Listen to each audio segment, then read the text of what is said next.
So now we're going to hear from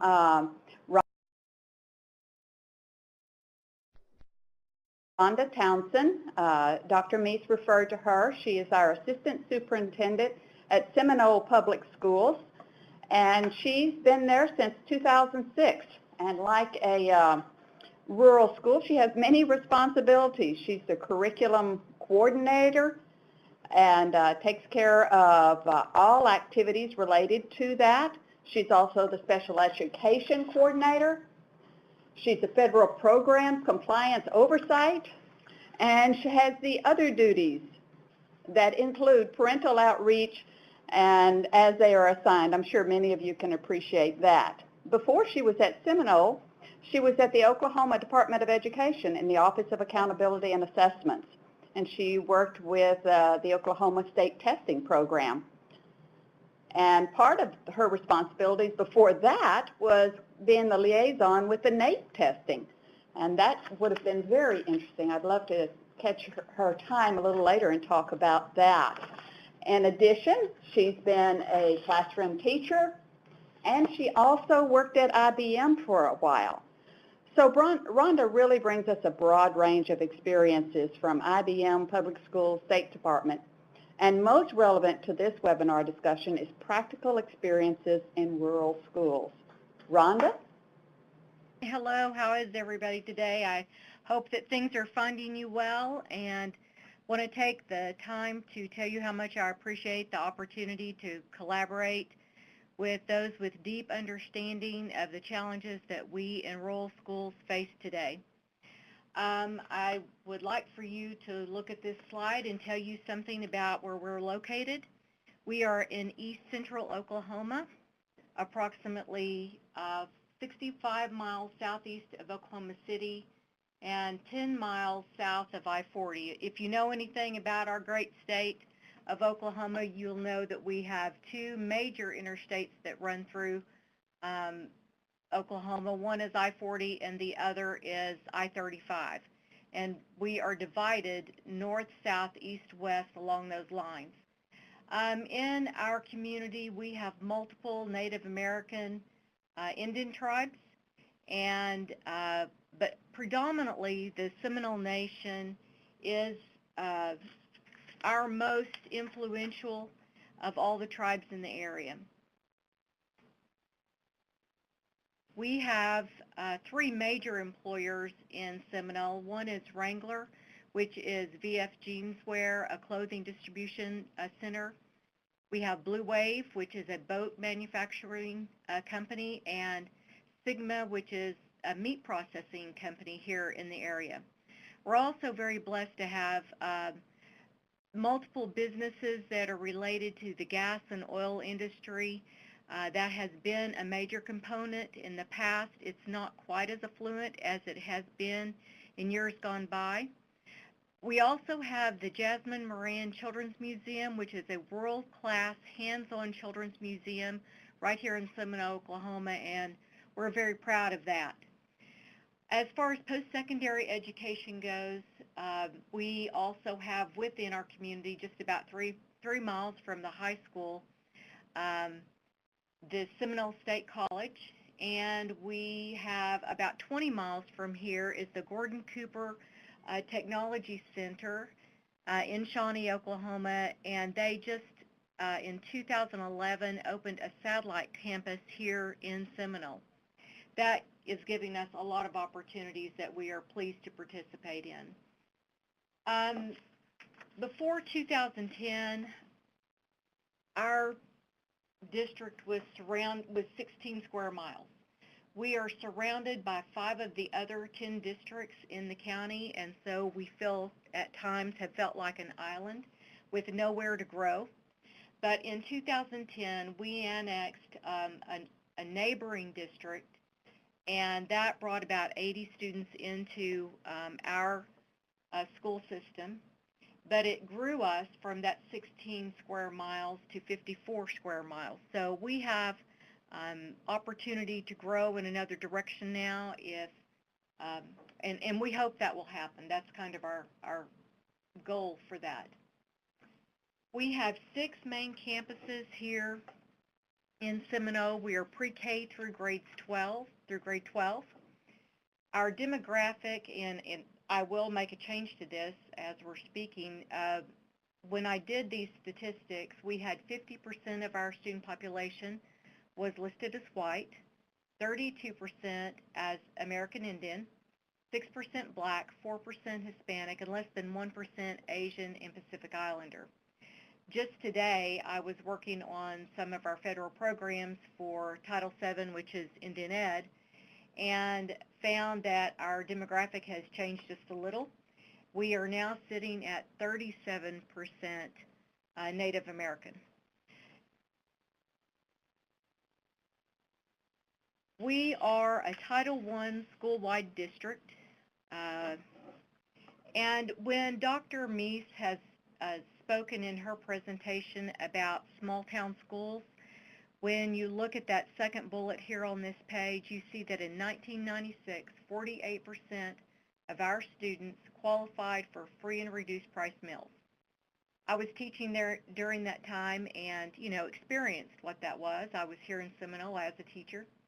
But in 2012, more than 70% of our students qualified for free and reduced price meals. That's a significant change. And in Dr. Meese's presentation, she said that, whenever she listed small towns and their poverty rates, we actually are exceeding the small town poverty status. So that's, I think hers was 16 to 51% poverty. And we know that if our high school students would fill out the paperwork, that we would probably be at about 75 to 78% in terms of free and reduced price meals for students. Some of those families are very reluctant when the students get to the high school age to fill out the paperwork and get that turned in. I don't know. I'm not sure why that is. We've never been able to quite get to the bottom of it. I have my own suspicions, but I'm sure many of you do too. We are very blessed with a dedicated school board and faculty. Everyone has been working really hard since 2010 here to prepare our teachers and our students for the Common Core state standards. We began that work with unwrapping standards, with working across the entire district, looking at rigor and what needs to be addressed, what does rigor look like in our schools, and what does it look like in other schools? Are we able to do the same kind of work out here in rural Seminole, Oklahoma, that they're able to do in Norman, Moore, some of those other school districts that are larger and have many more resources than we do? How do we provide that teacher networking? If we have one person that's teaching biology courses, who do they network with? I mean, who else is there for them? They may be, in some of our rural schools, one person may be the department. And so I think that is a real challenge for our schools. Another challenge that we have going on here is that here in Oklahoma, our teachers were preparing for the PARCC assessments, and that PARCC is the Partnership for Readiness of College and Careers. And just this past session, the Oklahoma State Department of Education and the State Board of Education decided that we would no longer use PARCC and that we would create our own assessments based on Common Core. And those would come into play beginning with the 2014-15 school year. And as many of you are very aware, I'm sure, that takes a lot of work. Typically, it's 3 years from just for development to get an assessment designed, developed, all of your blueprints, test specifications, item specifications in place, and then to field test and come back to the table and make whatever adjustments need to be made. And we just learned this last year that this test is supposed to be ready in 2014-15. Our teachers have some perception issues with that. They feel like that there has been limited communication about this, and are they ready? So there is a lot of uncertainty amongst our administrators and teachers. We're not sure what the targets are supposed to be. We're constantly trying to put out fires of frustration. Those are certainly issues for us. We have a high need for quality professional development to prepare our teachers for these tests and for a pretty new A through F report card. That A through F report card has taken the place of our old system for reporting to parents and legislators across our state.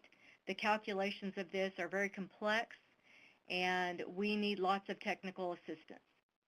There also is uncertainty of how the test results are going to be used with our new Oklahoma Teacher Leader Effectiveness Evaluations. Within that, there's something called other academic measures that a committee was supposed to determine how you assess or how you look at all teachers and come up with a quantitative measure for teachers, whether they be music teachers or PE teachers or something, teaching a content that is not tested, and have fairness in that. And this year that has been turned back over to the teachers themselves along with their administrators, and now we're told that we have to come up with a way to do that. So there are real concerns about how schools out here are going to be able to implement those, and do we have the resources that are necessary to make that fair for everyone involved.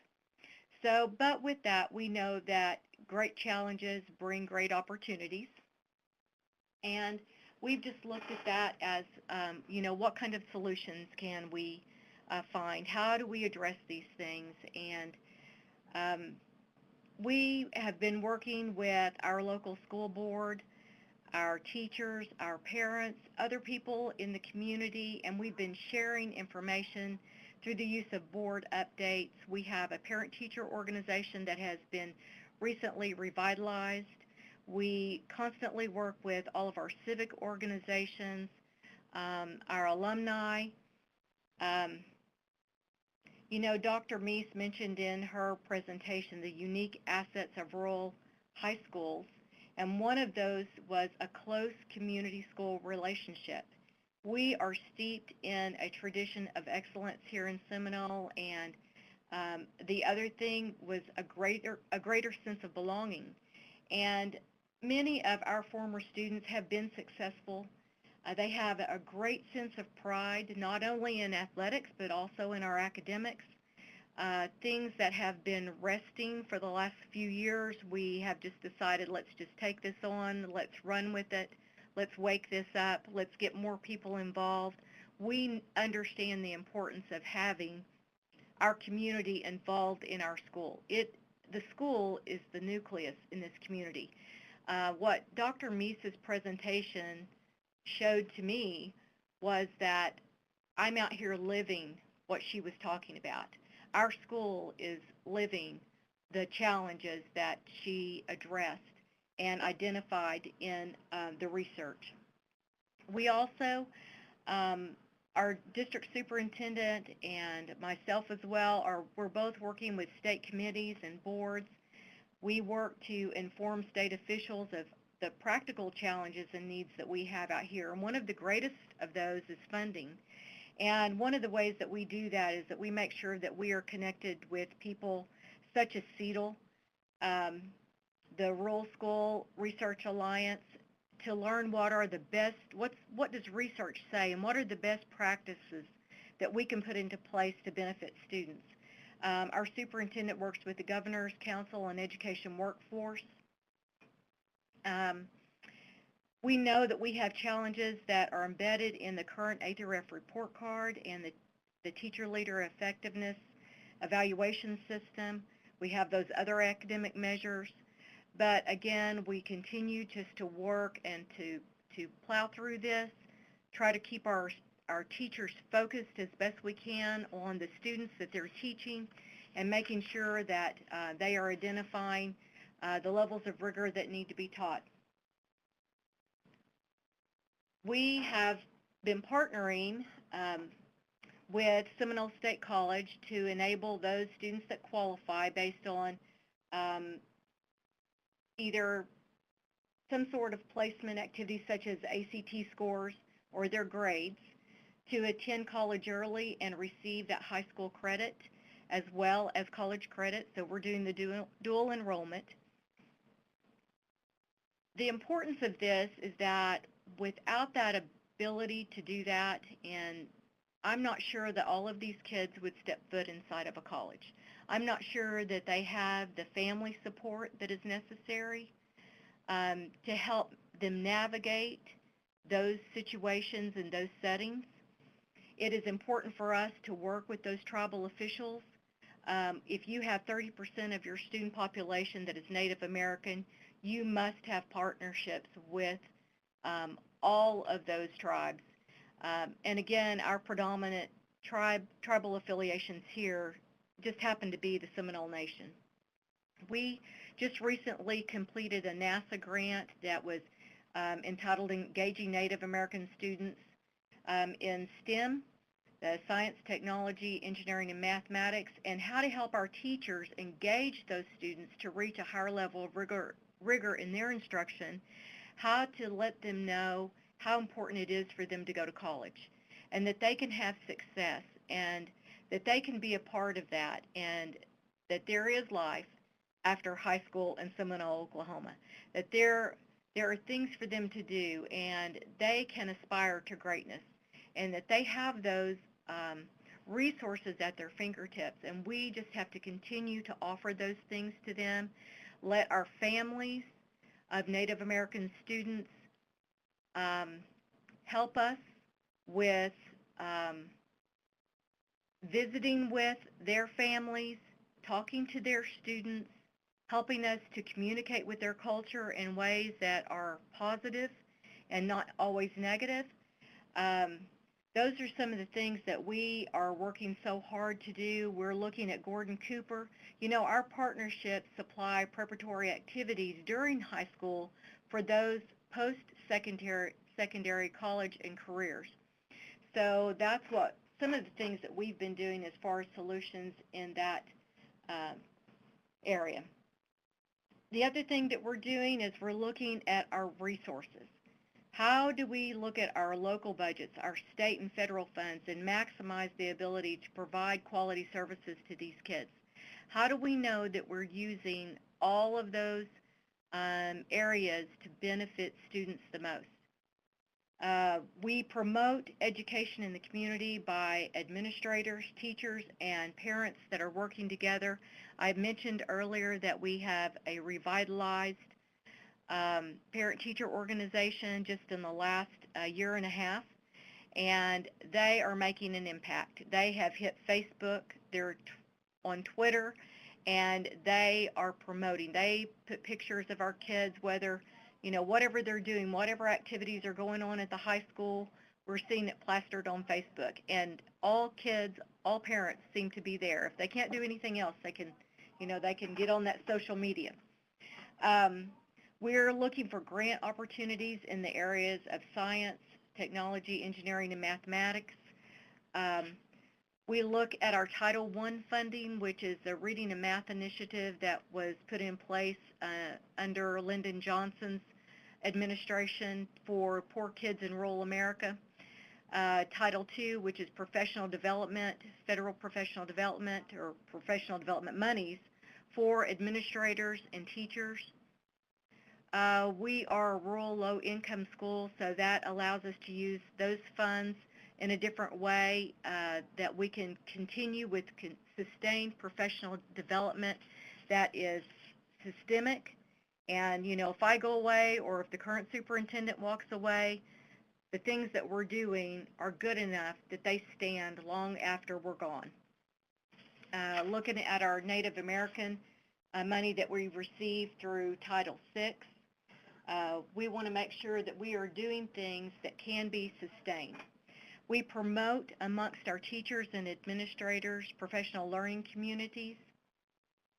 not only within our district, but we are now working, there's a nonprofit here in Oklahoma called ALCA. It's Aurora Learning Communities Association, and they also work with SEDL, and we're looking at how we can connect teachers in rural Oklahoma as well as with teachers in our urban suburban areas to have PLCs that can go out electronically and get these teachers connected, and so that we can begin to share our resources across the state and even beyond the state of Oklahoma. We're also looking to evaluate and align our teacher talent to best meet student needs. Too often what I see or have seen in the past is that it appeared that the talent in a high school might have the very best teachers teaching the upper, classes like calculus and those sorts of mathematical things, when really their skills were so great and they had such great knowledge in the area of mathematics that maybe we need to be less concerned about the adults in the room and more concerned about the students in the room. And so we've made some changes. Wasn't always popular, hasn't been popular, but it's working in our faculty. So we have moved some of those teachers that were teaching those higher level classes into some of the lower level classes such as Algebra 1 and Algebra 2, and we're seeing improvement there. So we're very thankful about that. We also highlight teachers that systematically use their data resources to inform instructional decisions. Like I said, we know that we have great challenges, but we also know that that opens doors of opportunities. It gives us the opportunity to collaborate, and for that we are truly thankful. And just in a snapshot, we know that more students are attending colleges because of our dual enrollment and having Seminole State College right here in the community. Most of our students are first-generation college students. That has not always been as prevalent as it is now. That is a change. Seminole schools we collaborate with our community partners to provide support to students so they are successful in those post-secondary institutions, whether it be the businesses, the industries, career tech, colleges, universities. We know that, as Dr. Meese implied, those close community school relationships are important. We have a great sense of belonging in what we here in Seminole call tradition, and we are proud of that, and we are leaning on that heavily to bring improvement to our school. So with that, if anyone has any questions, then I'd be glad to entertain those. Thank you, Rhonda. We really appreciate your real practical examples of how Seminole addresses some of the challenges in rural schools.